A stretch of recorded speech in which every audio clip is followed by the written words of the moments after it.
মাওলানা তারেক জামিল নাম শুনেছেন? তারেক জামিল হুজুর হাফিজাহুল্লাহ, আল্লাহ পাক তাকে দীর্ঘ নেক হায়াত দারাজ করুক। দেখবেন তিনি এই কয়েকদিন আগে সফর করেছেন, দাওয়াতি তাবলীগের সফর। মুয়াজ বিন জাবাল রাদিয়াল্লাহু আনহুর কবরের পাশে দাঁড়িয়ে আছে। কবরের পাশে দাঁড়িয়ে তিনি সুঘ্রাণ পাচ্ছেন। পাওয়ার পরে তিনি চেক করছেন যে এটা কি কাপড় থেকে আসছে নাকি এটা মাটি থেকে আসছে, কোত্থেকে আসছে।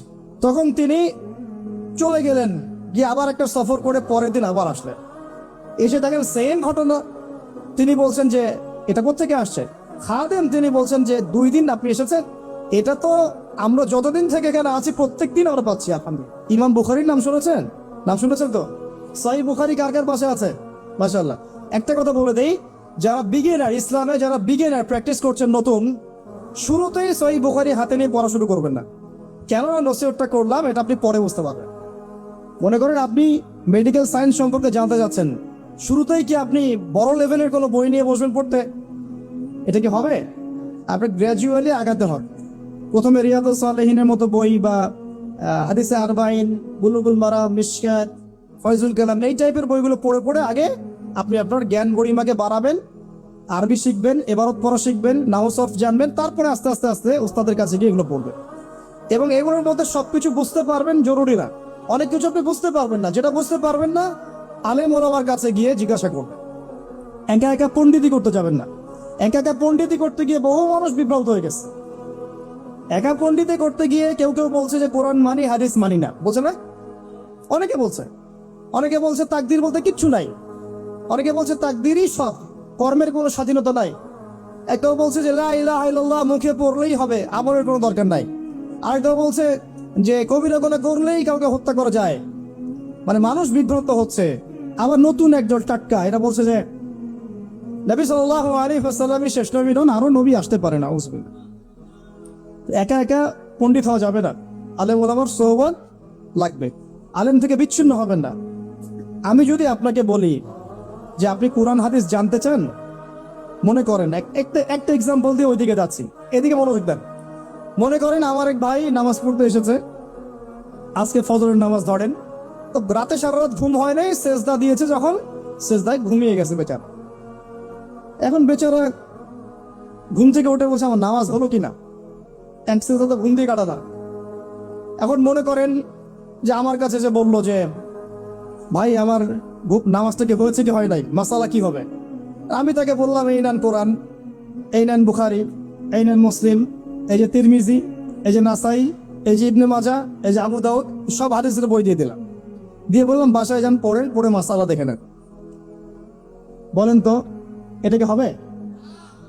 এটা ওই ব্যক্তির পক্ষে সম্ভব? আর আমাদের সমাজে এরকম ব্যক্তির সংখ্যা লক্ষ লক্ষ কোটি কোটি না, যারা মাসালা জানে না। সবাই জানে? যারা মুস্তাহিদ তারা না হয় জানে। সবাই কি জানে? ম্যাক্সিমামই জানে না। তাহলে ওই ভাই যে আমাকে জিজ্ঞাসা করলেন আর আমি যে বললাম একটা মাসালা, সে আমাকে ফলো করলো, এটা কি তার অন্যায় হয়েছে? এটা কি তার জন্য হারাম? সে কি শিরক করে ফেলেছে? সে কি বেদাত করে ফেলেছে? এই জিনিসটা বুঝতে হবে প্রিয় ভাই। আলেম ওলামা থেকে ডিটাচড হয়ে নয়, সম্পর্ক রাখবেন।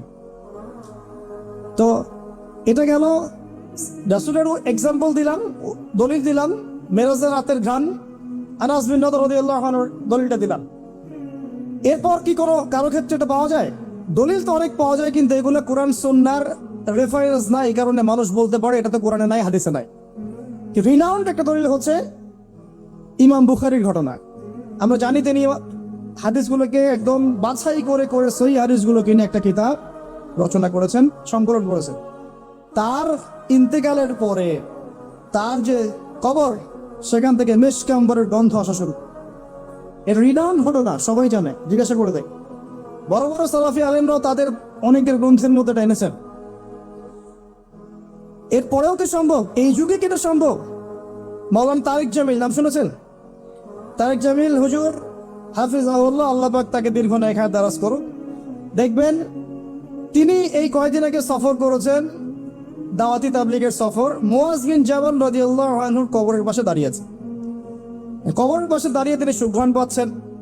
পাওয়ার পরে তিনি চেক করছেন যে এটা কি কাপড় থেকে আসছে নাকি এটা মাটি থেকে আসছে, কোত্থেকে আসছে। তখন তিনি চলে গেলেন, গিয়ে আবার একটা সফর করে পরের দিন আবার আসলেন। এসে দেখেন সেম ঘটনা। তিনি বলছেন যে এটা কোত্থেকে আসছে। খাদেম তিনি বলছেন যে 2 দিন আপনি এসেছেন, এটা তো আমরা যতদিন থেকে এখানে আছি প্রত্যেক দিন আমরা পাচ্ছি আলহামদুলিল্লাহ। তো এখন এগুলো ঘটনার তো আপনি মারেফতের ঘটনা, আল্লাহ পাকের কারামাত, এগুলোর তো আপনি অথেন্টিক প্রোটেস্ট্যান্ট ব্যাখ্যা দিতে পারবেন না, পারবে ব্যাখ্যা দিতে পারবেন না। বিষয়টা হচ্ছে যে মানুষ জান্নাতি, হামজা রাদিয়াল্লাহু আনহু কি জান্নাতি না জাহান্নামী? হামজা রাদিয়াল্লাহু আনহু কি জান্নাতি না জাহান্নামী? হামজা রাদিয়াল্লাহু আনহু একজন সাইয়্যিদুশ শুহাদা, শহীদদের সর্দার। উহুদের মাঠের শহীদ যারা আছেন তারা কি জান্নাতি না জাহান্নামী? হাদিসে এসেছে যখন কেউ আল্লাহর রাস্তায় যুদ্ধ করে শহীদ হয় তার আত্মাটাকে আল্লাহ পাক জান্নাতের সবুজ পাখির মধ্যে রেখে দেন এবং সেখানে সে জান্নাতে ঘুরে বেড়ায়, যা ইচ্ছা ফল পেয়ে বেড়ায়। এখন নিঃসন্দেহে উহুদের সাহাবীরা সব জান্নাতি। এখন জান্নাতি কোনো মানুষের কবর থেকে যদি ঘ্রাণ আসে, সেই ঘ্রাণটাকে জাহান্নাম থেকে আসবে নাকি বোকা? কথা বলেন। জান্নাতি কোনো মানুষের কবর থেকে যদি সত্যি সত্যি ঘ্রাণ আসা শুরু করে আর কিছু মানুষ সেটা পায়, সেই কবর থেকে কি জাহান্নামের গন্ধ আসবে না জান্নাতের গন্ধ আসবে? আর যদি আমরা বলি যে মাশাআল্লাহ মদিনার পরিবেশটা পুরো জান্নাতি পরিবেশ, তার মানে কি মদিনাকে জান্নাতের সাথে তুলনা করা হলো?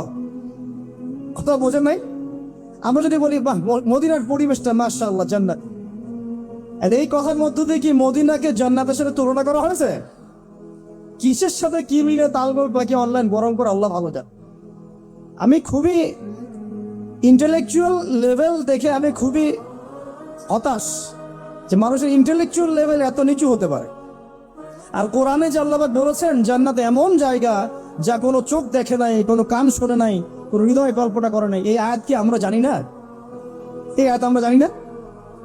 সুবহানাল্লাহ। আর মনে করেন আপনি মুআয বিন জাবাল রাদিয়াল্লাহু আনহুর কবরের কাছে গিয়েছেন, আপনি সুঘ্রাণ পেয়েছেন, এর মানে কি আপনি কবর পূজারী হয়ে গেছেন? কেউ পেয়েছে কেউ পায়নি, আল্লাহু আ'লাম। আল্লাহ পাক যাকে ইচ্ছা তাকে পাওয়াবেন, যাকে ইচ্ছা না তাকে পাওয়াবেন না, এটা আল্লাহ পাকের ইখতিয়ার। আল্লাহ পাক যদি কাউকে পাওয়ান, আপনি সেখানে বিতর্কের সৃষ্টি করছেন কেন?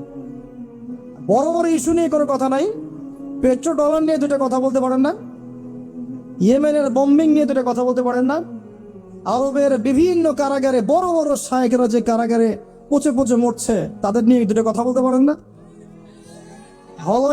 হলোইন উৎসব চোখের সামনে হয়ে গেল, দুটো কথা বলতে পারলেন না। সুবহানাল্লাহ। মানুষ দিন দিন কাদিয়ানী হয়ে যাচ্ছে, কেউ শিয়া হয়ে যাচ্ছে, কেউ এই যে আহলে কোরআন হয়ে যাচ্ছে, কত ফেরকা।